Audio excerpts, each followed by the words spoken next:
how the feudal system saved Europe.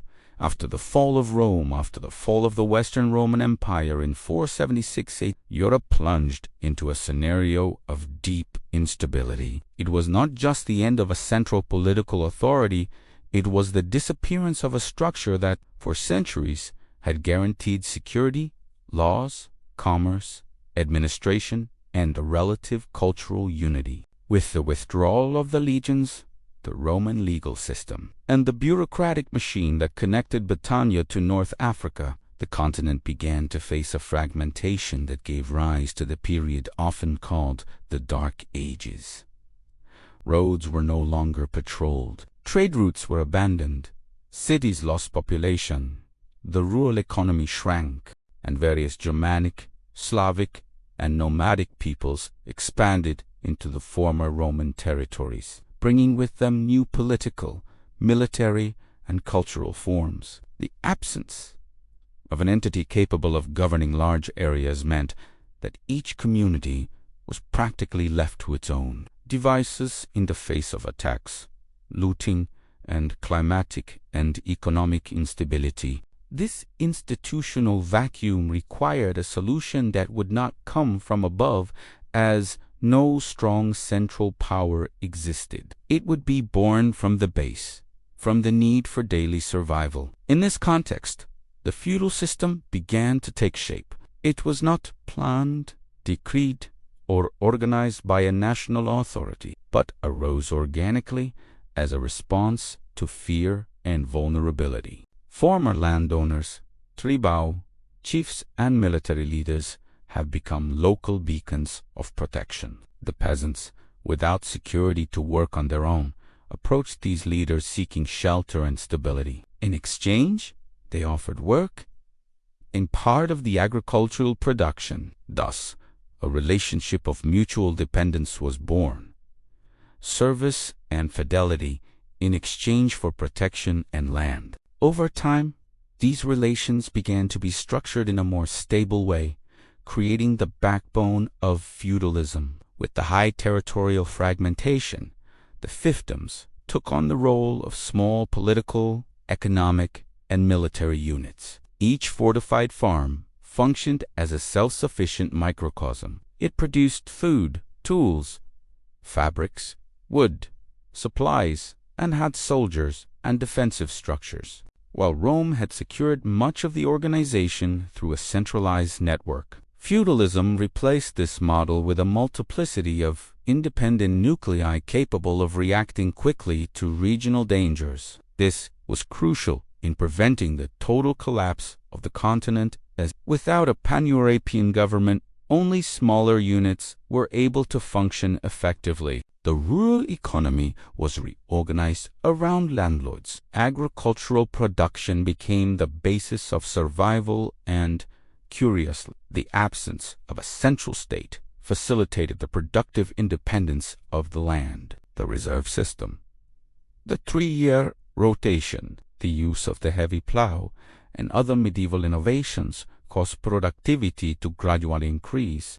This generated surpluses, which allowed fairs, markets, and local exchanges to be reborn little by little. Agricultural growth from the 10th to the 12th century was largely responsible for the subsequent urban renaissance that would transform Europe. The relationship between suzerains and vassals offered an unprecedented political structure. Instead of centralizing power, it was distributed through personal alliances based on oaths and allegiance. The vassal was given land and status, and in return he pledged to render military service, advice, and support to the suit. This model allowed armed groups to be always available to respond to the constant invasions that plagued Europe.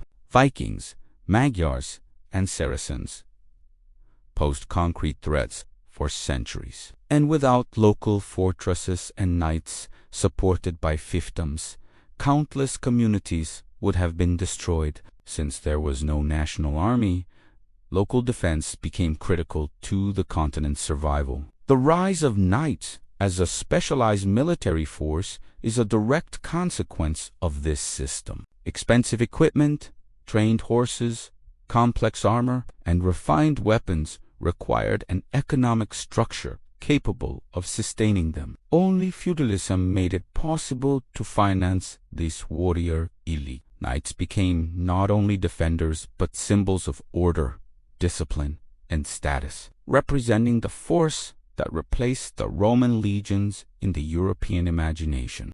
While the economy and defense were restructured, one institution remained largely intact: the Catholic Church. It preserved the written language, recorded documents, imparted knowledge, kept education alive, and offered a sense of spiritual unity that went beyond the fragmented boundaries of faith. Monasteries became centers for the preservation of classical culture, copying manuscripts, teaching Latin, studying philosophy, science, and theology. In a stateless Europe, the Church became the only truly continental institutional network, responsible for holding together the cultural and spiritual identity of millions of people. In his doctrine, God remained sovereign over kings, peasants, and knights, offering moral direction in times of chaos. With agricultural progress, social stabilization,